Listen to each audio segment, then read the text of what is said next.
So today we're going to talk about the 6 different types of acne, so you guys know how they form, what they look like, how to treat them, and so it's going to be skincare 101. So there are 2 categories: non-inflammatory acne and inflammatory acne. The first category, non-inflammatory acne, are comedones. So this includes blackheads and whiteheads. They're not red or sore or painful. It's usually embedded in the skin and the body hasn't responded to this spot as a form of infection yet. So it's kind of just sitting in the skin and sitting there idly, and it's actually really easy to treat compared to inflammatory acne, which leads me to category 2. This includes papules, pustules, nodules, and cystic acne.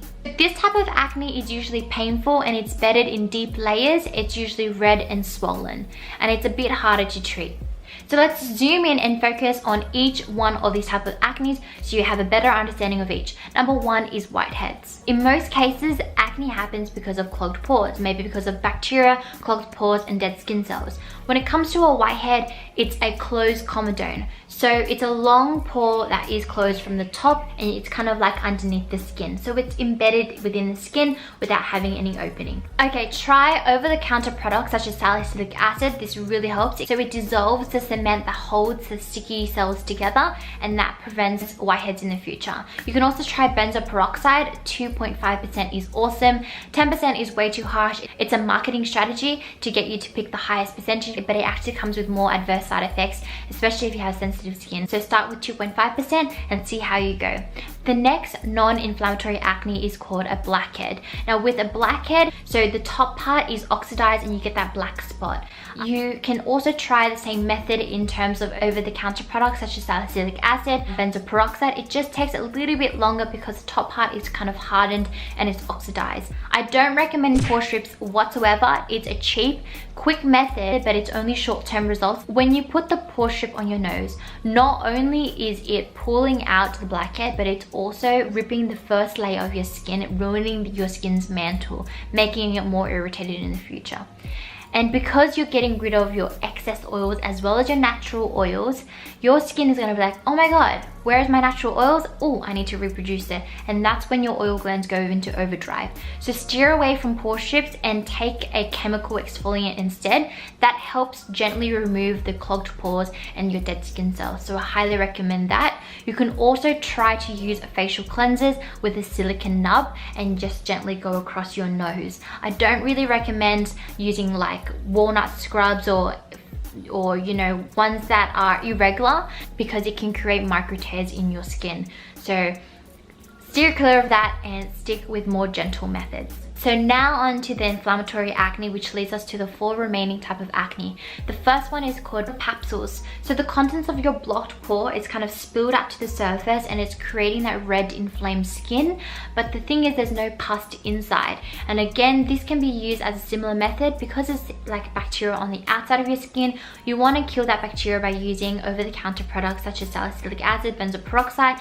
But at the same time, when your skin is really inflamed, you want to heal internally. So that means also having, you know, antioxidants, nourishing your body with the right foods so it can calm the inflammation down. The next one is called pustules.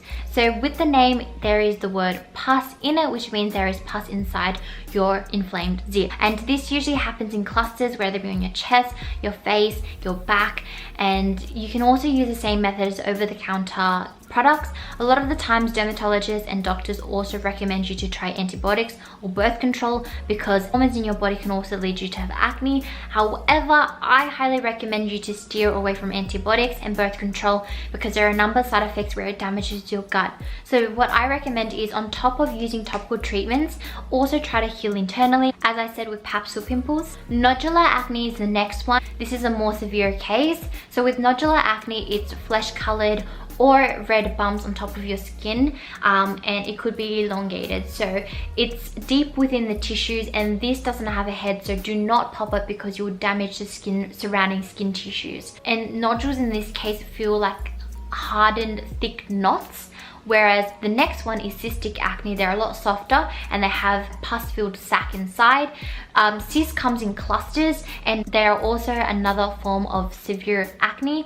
It is larger in size compared to the first two that I was talking about in the inflammatory acne category. Cystic acne and nodular acne is really hard to treat. Sometimes people get steroids injected in those spots for the inflammation to calm down, but it is a long process where I highly recommend you to heal holistically. Because nodular acne and cystic acne is on the deeper layers of your skin, topical treatments such as benzoyl peroxide, salicylic acid might not work as effectively as it would for surface level pimples. And when I mean by holistic approaches, that means changing your lifestyle in many different ways. Having adequate sleep. Your skin heals its best at night. If you're staying up late, it's only going to spike your stress levels, and as a result of those stress levels, you're going to produce excess sebum, which leads to a greater chance of clogged pores and inflamed skin. I also recommend you to up your water intake. Hydration is so important. Not only can you keep your skin hydrated topically, but also internally. That helps nourish the skin as well. And hydration is important because of your digestive system. If you're eating healthy food and you're not drinking enough water, it's going to lead to constipation. And with constipation, you're just clogging up the toxicity within your digestive system, and your skin is the largest organ. If you're not getting rid of that waste when you're going into the toilet, it's going to show in your face. So that's why it's really important to ensure that you're drinking water, eating the right foods, drinking enough, also exercising to increase that blood circulation. With nodular acne and cystic acne, your blood is very stagnant, and if your blood is stagnant, there is not a renewal of nutrients underneath your skin. So therefore, when you're doing facial massages, when you're exercising and increasing the flow, you have a better chance of healing at a faster rate. So those are some of my recommendations. I hope this video was helpful. Whatever type of acne that you have right now, I hope you find a solution for you, and I hope you also enjoy the journey of finding solutions. So don't just wait for clear skin, but enjoy the ride.